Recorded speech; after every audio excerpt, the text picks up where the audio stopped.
नमस्कार. श्री स्वामी समर्थ सर्वांचं आपल्या हौस की स्वाती या चॅनलमध्ये मनापासून स्वागत आहे.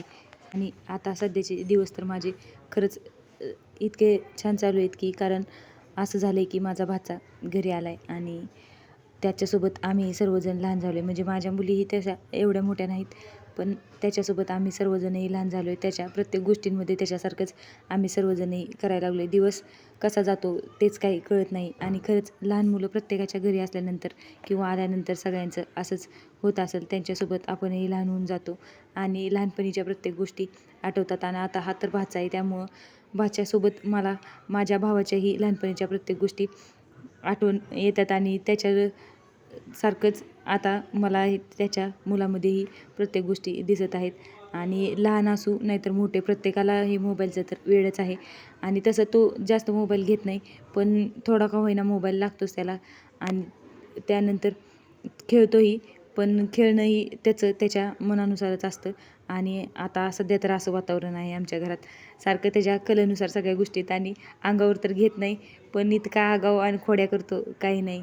असं सगळीकडं असं सगळी त्याची खेळणी पडलेली आहेत. सगळ्या घरात हे जी कुठं बसतील तिथं आम्हाला खेळणी दिसायला लागली आहेत. बसल्यानंतर किंवा कोणत्या जागेवर असतील तिथं आम्हाला त्याची खेळणी सापडतात. मग आम्ही सगळी ती गोळा करतो आणि एकत्र करून मग पुन्हा त्याला लागली की ती आम्ही त्याला देतो आहे. आता तर बघा, हे हातरुणात सुद्धा खेळणी घेऊन झोपतं आहे. तसं तर त्याच्या हातात एक कोणता ना कोणता प्राणी किंवा त्याचं खेळणं असतंच, कारण झोपताना त्याला ते लागतंच. आणि झोपतानाही आता इतकी मस्ती करायला लागला आहे. आधी थोडंफार बोलायला येत नव्हतं, आता थोडंफार बोलायला यायला लागले. त्यामुळे नुसता त्याचा गोंधळ चालू असतो.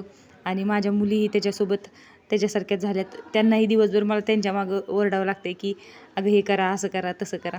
पण त्यांच्यातही काही नाही. पण जाऊ द्या, जोपर्यंत तो आहे तोपर्यंत त्यांचीही मस्ती त्याच्यासोबत चालू राहील. आणि रोज रोज कुठं या गोष्टी त्याही करतात. तो आला आहे त्यामुळं त्यांनाही जरा छान वाटते. आणि आता 2-4 दिवस तर हे असंच चालू राहणार, कारण त्याही काही ऐकणार नाहीत आणि त्याच्यासोबत मस्ती घातल्याशिवाय हे राहणार नाहीत. आणि प्रत्येक गोष्टी खरं प्रत्येकाच्या घरात अशाच असतात.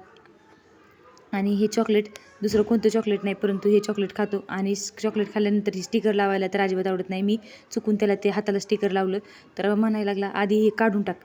म्हणजे जास्त क्लिअर बोलायला येत नाही, पण हे काढून टाक, काढून टाक असं चालू होतं त्याचं. आणि नंतर मुलींनी असे फुगे आणले होते. त्याला तर काही फुगा दिला नाही हातात, पण खेळायचं तर त्याला आवड होती. मग त्याला असा बांधून हातात खेळायला दिला. थोडंफार खेळला, एवढा असा मन लावून नाही जास्त, पण खेळला. आणि असं थोड्या दिवसांनी कोणीतरी घरी येणं किंवा काहीतरी पाहुणे घरी आल्यानंतर आपल्याला वेगळाच आनंद आणि वेगळीच काम करण्याची पुन्हा एनर्जी येते. त्यामुळे खरं अधूनमधून आपल्या घरी कोण ना कोण यायला पाहिजे. पुन्हा भेटू अशाच व्हिडिओमध्ये.